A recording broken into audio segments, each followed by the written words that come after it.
เด็กเลยแหละดังแถวบ้านเราใช่เป็นเพลงแถวบ้านนะครับผมร็อกสมัยก่อนก็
ในดวงแห่งความเศร้าสิ้นมีภัย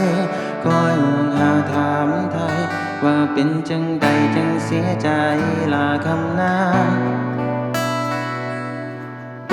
คนอยู่ข้างไปใส่คือบ่เห็นหน้าผู้ใด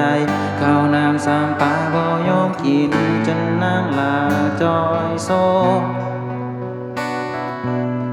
พักอยู่ถึงบ้านเบิดมือเศร้ามิดมียานคิดสั่นให้แต่บ้านบนซาลือ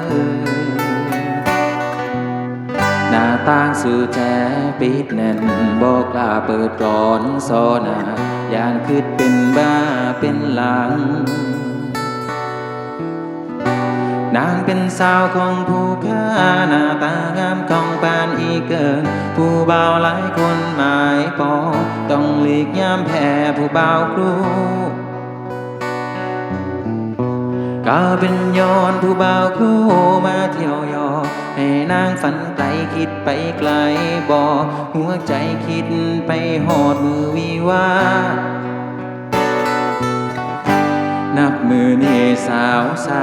สีนอนกอดตั้งแต่หมอนนอนให้อยู่ผู้เดียว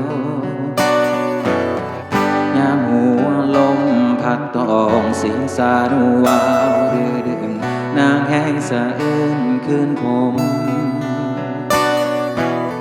บ้านเหนือใต้เขาก็ว่าสาวสาถึกเปล่าครูทิมเปิดหนีไปบ่ตาวคืนจากมืออื่นมือใดจะจังสิให้จากมือใดจังสิลืม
ในภวังค์แห่งความเศร้าสิมีภัย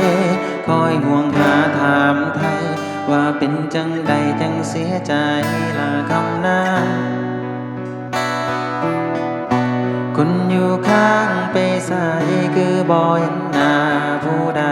ข้าวน้ำสามปลาบ่ยอมกินจนนางลาจอยโซ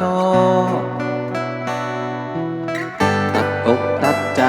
สานางบ่าวบ้านเฮายังคอยท่าเสร็จน้ำตาให้นางอยู่บ่าวบ้านเฮานำกา เสมอมันเว่าง่ายเข้าใจฮักอีหลี สาวเทพีสาวซาลืมซาบ่าวคู่เพิ่นทิมเปิดหนี้ไปแต่งสาวครู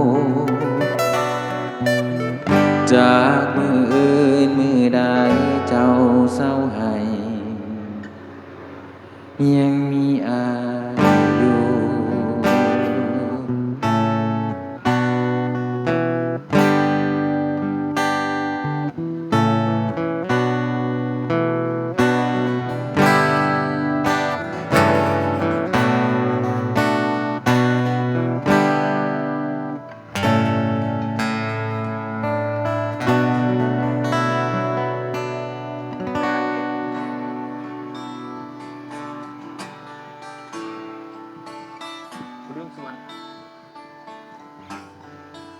ก็เพลงนี้ชื่อว่าสาวซานะครับผม